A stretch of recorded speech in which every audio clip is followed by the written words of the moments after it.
इसके बाद में नेक्स्ट है फिर मैग्नेटिक फील्ड। देखो मैग्नेटिक फील्ड किसको बोला जाता है, जैसे एक वायर है उसमें करंट फ्लो करेंगे तो उसके चारों तरफ एक मैग्नेटिक फील्ड प्रोड्यूस होगा, मतलब एक ऐसा रीजन क्रिएट हो जाएगा जहां पे कोई दूसरा मैग्नेट या कोई भी दूसरा करंट कैरिंग वायर, मतलब कोई वायर जिसमें करंट फ्लो रहा हो, वो एक फोर्स को फील करेगा। ये एक वायर है, जब तक इसमें करंट फ्लो नहीं करोगे, इसके पास में किसी भी मैग्नेट को रख दो या कोई दूसरा वायर रख दो जिसमें करंट फ्लो रहा हो, तो उस पर कोई भी फर्क नहीं पड़ेगा, कोई भी फोर्स वगैरह कुछ भी नहीं लगेगा। लेकिन जैसे इस वायर में करंट फ्लो करोगे तो ये अपने चारों तरफ एक ऐसा स्पेस क्रिएट कर देगा, जहां पे एक ऐसा रीजन क्रिएट कर लेगा जहां पे इसका एक मैग्नेटिक इफेक्ट आ जाएगा। और उस रीजन के अंदर अगर आप कोई मैग्नेट को रखते हो तो उसके ऊपर फोर्स लगेगा, जैसे कंपास को रख दो उसकी निडल मूवमेंट करेगी ऐसे, इसका मतलब उसके ऊपर कोई फोर्स लग रहा है। कोई दूसरा वायर रख दो जिसमें करंट फ्लो रहा हो, उसके ऊपर एक फोर्स लगेगा। तो किसी भी वायर के चारों तरफ वो स्पेस जहां पे उसका मैग्नेटिक इफेक्ट होता है उसी को हम क्या बोलते हैं, मैग्नेटिक फील्ड बोलते हैं। ये इसका मैग्नेटिक फील्ड है वायर का। ऐसे मैग्नेट के चारों तरफ भी क्या होता है, इसका मैग्नेटिक फील्ड होता है। कोई भी बार मैग्नेट हो उसके चारों तरफ आप देखते हो कि कहीं भी एक दूसरी मैग्नेट को लेके आओगे तो उस पर फोर्स लगेगा। फोर्स लगने का रीजन ये है कि इस बार मैग्नेट ने अपने चारों तरफ एक मैग्नेटिक फील्ड क्रिएट कर लिया है, और उस मैग्नेटिक फील्ड में अगर कोई दूसरा मैग्नेट आएगा तो उसके ऊपर एक फोर्स लगेगा। ठीक है, तो मैग्नेटिक फील्ड इस स्पेस को बोला जाता है, इस रीजन को, इस जगह को बोला जाता है जहां पे इसका मैग्नेटिक इफेक्ट है। ठीक है, ये काफी इंपॉर्टेंट टॉपिक है, मैग्नेटिक फील्ड लाइंस, स्टार लगा लो इसके ऊपर। किसी भी जगह पे अगर आपको मैग्नेटिक फील्ड को डायग्राम की फॉर्म में ड्रॉ करके बताना है कि भाई इस जगह पे इतना मैग्नेटिक फील्ड है, इस डायरेक्शन में है, अगर आपको ये बताना है तो इसके लिए हम एक डायग्राम बनाते हैं, और उस डायग्राम को बनाने के लिए कुछ इमेजिनरी लाइंस को यूज करते हैं। जैसे आपने अभी इस डायग्राम में देखा कि इस करंट कैरिंग वायर के चारों तरफ क्या है, ऐसे सर्कल से ड्रॉ किए हुए हैं हमने, और यहाँ पे इस बार मैग्नेट के चारों तरफ भी ऐसे लाइनें ड्रॉ कर रखी हैं। तो ये जो लाइनें हैं जो यहाँ पे और यहाँ पे ये जो ड्रॉ की जा रही हैं, इन्हीं को हम क्या बोलते हैं, मैग्नेटिक फील्ड लाइंस बोलते हैं, क्योंकि ये किसी भी जगह पे मैग्नेटिक फील्ड को डायग्राम की फॉर्म में समझाने के लिए यूज की जाती है। ठीक है, अब इनकी कुछ प्रॉपर्टीज है, भाई आप डायग्राम बनाओगे किसी भी जगह पे मैग्नेटिक फील्ड को डायग्राम की फॉर्म में समझाने के लिए, बताने के लिए, ताकि इजीली किसी दूसरे को समझ में आ जाए, तो उसके लिए आपको क्या करना पड़ेगा, कुछ रूल्स फॉलो करने हैं, उसके अकॉर्डिंग आपको ये डायग्राम बनाने हैं। ये लाइनें जब भी आप ड्रॉ करोगे तो कुछ रूल्स को फॉलो करोगे, और वो जो रूल्स है उन्हीं को हम क्या बोलते हैं, properties of magnetic field lines बोलते हैं।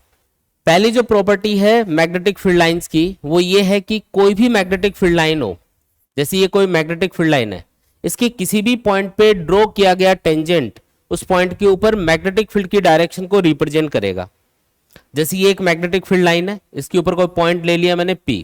अब इस P पॉइंट के ऊपर अगर मैं एक टेंजेंट ड्रॉ करूं, इस सरफेस को टच करते हुए एक लाइन ड्रॉ करूं ऐसे, कौन सी डायरेक्शन में इस लाइन को ड्रॉ करना है, जिस डायरेक्शन में ये मैग्नेटिक फील्ड लाइन जा रही है उसी डायरेक्शन में टेंजेंट ड्रॉ करना है। अगर ये इधर से इधर आ रही होती तो मैं टेंजेंट इधर ड्रॉ करता। तो ये जो टेंजेंट होगा ये इस पॉइंट के ऊपर मैग्नेटिक फील्ड की डायरेक्शन को रिप्रेजेंट करेगा। दूसरी प्रॉपर्टी, दो मैग्नेटिक फील्ड लाइंस कभी भी एक दूसरे को इंटरसेक्ट नहीं करेंगी। ये दो मैग्नेटिक फील्ड लाइन है और मैंने इनको इंटरसेक्ट होते हुए दिखा दिया, तो इस डायग्राम में क्या गड़बड़ है। पहली प्रॉपर्टी ये बोल रही कि मैग्नेटिक फील्ड लाइन के ऊपर किसी भी पॉइंट पे ड्रॉ किया गया टेंजेंट उस पॉइंट के ऊपर मैग्नेटिक फील्ड की डायरेक्शन को बताएगा। तो जहां पे ये दोनों मैग्नेटिक फील्ड लाइंस आपने काटते हुए दिखाई है ना, ये जो कॉमन पॉइंट आएगा इन दोनों लाइंस का, इस पॉइंट के ऊपर पहली जो मैग्नेटिक फील्ड लाइन है उसके अकॉर्डिंग टेंजेंट इधर आएगा, यानी कि मैग्नेटिक फील्ड इधर होना चाहिए, और दूसरी जो मैग्नेटिक फील्ड लाइन है उसके अकॉर्डिंग टेंजेंट इधर आएगा, मतलब मैग्नेटिक फील्ड इधर होना चाहिए। अब एक ही पॉइंट के ऊपर मैग्नेटिक फील्ड की दो डायरेक्शन पॉसिबल है क्या? नहीं जी, ऐसा पॉसिबल नहीं है। एक पॉइंट पे एक ही डायरेक्शन में मैग्नेटिक फील्ड होगा, एक जगह पे दो या दो से ज्यादा मैग्नेटिक फील्ड हो सकते हैं, लेकिन किसी एक पॉइंट पे जब आप मैग्नेटिक फील्ड कैलकुलेट करोगे तो उन सारे मैग्नेटिक फील्ड का टोटल उस पॉइंट के ऊपर आएगा। टोटल कितना है यहाँ पे, वो एक ही डायरेक्शन में आएगा, वो अलग अलग डायरेक्शन में नहीं आ सकता। फिर मैग्नेटिक फील्ड वेक्टर क्वांटिटी है, और जो वेक्टर क्वांटिटीज होती हैं उनकी हमेशा एक ही डायरेक्शन होती है। तो ये चीज यहाँ पे गलत आ रही है, दो डायरेक्शन आ रही है ना, ये गलत है। इसलिए कभी भी दो मैग्नेटिक फील्ड लाइंस को आपको इंटरसेक्ट होते हुए नहीं दिखाना है। ठीक है, याद रहेगा। फिर थर्ड प्रॉपर्टी है कि जो मैग्नेटिक फील्ड लाइंस है वो हमेशा क्लोज लूप बनाती है, हमेशा क्लोज लूप की फॉर्म में दिखेंगी। ठीक है, ऑलवेज फॉर्म क्लोज्ड लूप्स। हमेशा जैसे एक वायर है उसमें करंट फ्लो करते हैं तो उसके चारों तरफ एक मैग्नेटिक फील्ड बनता है, उस मैग्नेटिक फील्ड को ड्रॉ करते हैं तो ऐसा एक सर्कल जैसा हम बनाते हैं उसके चारों तरफ, तो वो जो सर्कल है वो एक क्लोज लूप ही तो है ना, ऐसे क्लोज पाथ हो वो। तो मैग्नेटिक फील्ड लाइन चाहे कहीं भी आप देखो, मैग्नेटिक फील्ड लाइन हमेशा क्लोज लूप की फॉर्म में ही आपको मिलेंगी। ठीक है। फोर्थ प्रॉपर्टी है कि जैसे कोई बार मैग्नेट है, उसके लिए मुझे मैग्नेटिक फील्ड ड्रॉ करना है, तो इसके लिए मैं किधर से किधर लूंगा मैग्नेटिक फील्ड, तो कोई भी बार मैग्नेट हो, मैग्नेटिक फील्ड लाइन हमेशा उसके नॉर्थ पोल से आउटवर्ड डायरेक्शन में होती है और साउथ पोल से इनवर्ड डायरेक्शन में होती है। जैसे ये बार मैग्नेट है, इसका मैग्नेटिक फील्ड मैं आपको ड्रॉ करके बता रहा हूँ, नॉर्थ पोल से तो ये होगा आउटवर्ड और साउथ पोल से होगा इनवर्ड, और बार मैग्नेट के अंदर इसकी डायरेक्शन होगी साउथ पोल से नॉर्थ पोल की तरफ। ये डायरेक्शन आपको याद रखनी है, नॉर्थ पोल से हमेशा बाहर की तरफ जाएगा मैग्नेटिक फील्ड और साउथ पोल के लिए हमेशा इनवर्ड होगा, और बार मैग्नेट के अंदर किधर होगा, अंदर होगा साउथ से नॉर्थ की तरफ। डायरेक्शन देखो इसकी, जो मैग्नेटिक फील्ड है वो बार मैग्नेट के अंदर तो साउथ से नॉर्थ की तरफ जा रहा है, लेकिन बार मैग्नेट के बाहर किधर है, नॉर्थ से साउथ की तरफ जाएगा। और एक चीज और आपने नोटिस करी क्या कि यहाँ पे जो मैग्नेटिक फील्ड लाइन है ये क्लोज लूप की फॉर्म में है, ऐसे देखो क्लोज लूप बनाती है ना, प्रॉपर्टीज हमने पढ़ी हुई है ये कि बार मैग्नेट का या कोई भी मैग्नेट हो या मतलब कोई भी मैग्नेटिक फील्ड हो, उसको रिप्रेजेंट जब भी आप रिप्रेजेंट करोगे तो आपको जो लाइनें ड्रॉ करनी है वो हमेशा क्लोज लूप की फॉर्म में होनी चाहिए, क्योंकि ये हमेशा क्लोज लूप बनाती है। मैग्नेटिक फील्ड लाइंस हमेशा क्लोज लूप बनाएंगी। तो बार मैग्नेट के बाहर जो मैग्नेटिक फील्ड है वो तो हो गया नॉर्थ पोल से साउथ पोल की तरफ। आउटसाइड द मैग्नेट क्या होगा, from north pole to south pole, और इनसाइड द मैग्नेट क्या होगा, साउथ से नॉर्थ की तरफ होगा। ठीक है, ये चीज याद रखनी है। अगली प्रॉपर्टी ये है, ये भी काफी इंपॉर्टेंट प्रॉपर्टी है, अगर कहीं पे ज्यादा मैग्नेटिक फील्ड है तो वहां पे मैग्नेटिक फील्ड लाइन ज्यादा पास पास होंगी, और जहां पे वीक मैग्नेटिक फील्ड होगा वहां पे मैग्नेटिक फील्ड लाइन दूर दूर होंगी। ठीक है, जैसे देखो एक डायग्राम बना के समझा रहा हूं, ये मैंने कुछ मैग्नेटिक फील्ड लाइन यहाँ पे ड्रॉ करी है।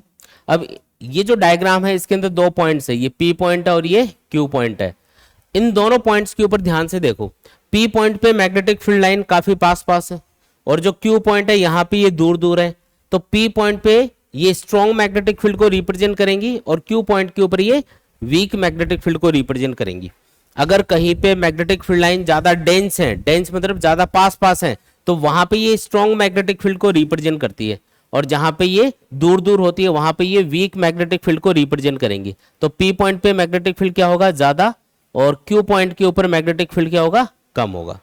ठीक है, जैसे मैं दो डायग्राम बना रहा हूं यहाँ पे, एक तो ये वाला मैग्नेटिक फील्ड है और एक ये वाला मैग्नेटिक फील्ड है। इन दोनों में से ज्यादा कौन सा है, ये B1 मैग्नेटिक फील्ड है, ये B2 मैग्नेटिक फील्ड है।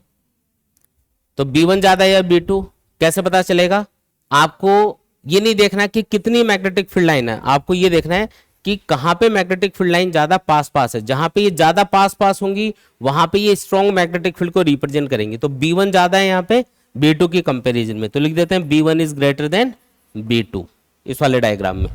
और ये जो मैग्नेटिक फील्ड है इसको हम बोलते हैं यूनिफॉर्म मैग्नेटिक फील्ड। यूनिफॉर्म मतलब जो हर जगह एक जैसा होता है, और उसको ड्रॉ करने का तरीका ये होता है कि आप स्ट्रेट लाइन ड्रॉ करते हो और सीधी लाइनें ड्रॉ करनी है, और उनके बीच का जो स्पेस है वो आपको कांस्टेंट रखना है, बराबर रखना है। इनके बीच में जो दूरी है ना, ये वाली दूरी, ये बराबर रखी जाती है और स्ट्रेट लाइन ड्रॉ करते हैं। तो ये किसको रिप्रेजेंट करेंगी, यूनिफॉर्म मैग्नेटिक फील्ड को। ये क्या होता है यूनिफॉर्म मैग्नेटिक फील्ड, मतलब ऐसा मैग्नेटिक फील्ड जो हर जगह बराबर है, इक्वल है, ना तो उसकी डायरेक्शन चेंज हो रही है और ना ही उसका मैग्नीट्यूड चेंज हो रहा है। मतलब अगर यहाँ पे 10 टेस्ला का मैग्नेटिक फील्ड है तो यहाँ पे भी आपको 10 टेस्ला ही मिलेगा, यहाँ पे भी आपको 10 टेस्ला मिलेगा, और डायरेक्शन भी सेम मिलेगी। तो उसको बोलते हैं यूनिफॉर्म मैग्नेटिक फील्ड। तो ये कुछ प्रॉपर्टीज हैं जो मैग्नेटिक फील्ड लाइंस को आपको याद रखनी है। ज्यादातर आपको जो प्रॉपर्टीज पूछी जाती हैं, एक तो ये दो मैग्नेटिक फील्ड लाइंस एक दूसरे को इंटरसेक्ट क्यों नहीं करती हैं, ये ज्यादा पूछी जाती है। ठीक है, और एक ये वाली जो प्रॉपर्टी है ना, ये भी याद रखो कि अगर आपको कोई भी डायग्राम दे रखा हो मैग्नेटिक फील्ड लाइंस का और पूछे भी किस पॉइंट पे मैग्नेटिक फील्ड ज्यादा है, तो आपको ये पता लगाना आना चाहिए जहां पे मैग्नेटिक फील्ड लाइन ज्यादा पास पास है वहां पे स्ट्रॉन्ग मैग्नेटिक फील्ड होगा, और जहां पे ये दूर दूर होती है वहां पे वीक मैग्नेटिक फील्ड होता है। एक प्रॉपर्टी और आप याद रखो, वो भी इंपॉर्टेंट है, जैसे कोई भी मैग्नेटाइज्ड बॉडी होती है तो उसके अंदर भी मैग्नेटिक फील्ड लाइंस एग्जिस्ट करती है। जैसे ये मैग्नेट जो है ना, ये एक मैग्नेटाइज्ड बॉडी है एक तरह से, भाई ये मैग्नेटाइज है तभी तो ये मैग्नेटिक फील्ड प्रोड्यूस कर रही है। ये जो बार मैग्नेट है ये मैग्नेटाइज्ड है और इसी वजह से ये क्या कर रही है, एक मैग्नेटिक फील्ड प्रोड्यूस कर पा रही है। तो कोई भी मैग्नेटाइज्ड बॉडी हो उसके अंदर भी मैग्नेटिक फील्ड लाइंस एग्जिस्ट करती है। देखो उसके अंदर भी ये मैग्नेटिक फील्ड लाइन ड्रॉ की हुई है। इसका मतलब जो मैग्नेटिक फील्ड लाइन है वो मैग्नेटाइज्ड बॉडी के अंदर से भी पास होंगी। जबकि इलेक्ट्रोस्टैटिक्स में हमने इलेक्ट्रिक फील्ड लाइंस के बारे में पढ़ा था, वो कभी भी चार्ज बॉडी के अंदर नहीं होती है। इलेक्ट्रिक फील्ड लाइन हमेशा चार्ज बॉडी के बाहर की तरफ होती है। किसी भी चार्ज बॉडी के अंदर इलेक्ट्रिक फील्ड या इलेक्ट्रिक फील्ड लाइन एग्जिस्ट नहीं करती। अगर कोई कंडक्टर है, जैसे कोई मेटल बॉडी है सपोज करो, और उसको आपने चार्ज कर दिया, तो एक्स्ट्रा चार्ज हमेशा उसकी बाहरी सरफेस पे रहेगा, उसके अंदर चार्ज हमेशा जीरो होता है। और जब अंदर चार्ज ही नहीं होगा तो अंदर इलेक्ट्रिक फील्ड भी क्या होता है, जीरो। तो अंदर हम कोई भी इलेक्ट्रिक फील्ड लाइन भी ड्रॉ नहीं करते। समझ में आई? कोई भी चार्ज बॉडी हो, कोई चार्ज कंडक्टर हो, उसके अंदर इलेक्ट्रिक फील्ड एग्जिस्ट करता है क्या? नहीं।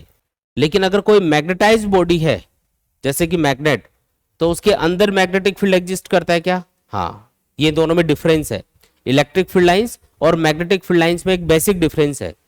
अगर कोई भी मेटल बॉडी होगी तो मैग्नेटिक फील्ड लाइन उसको क्रॉस करके आर पार दूसरी साइड से बाहर निकल सकती है। एक साइड में एंटर करेंगी और दूसरी साइड में इसमें से आर पार ये बाहर चली जाएंगी और अंदर भी ये एग्जिस्ट करेंगी।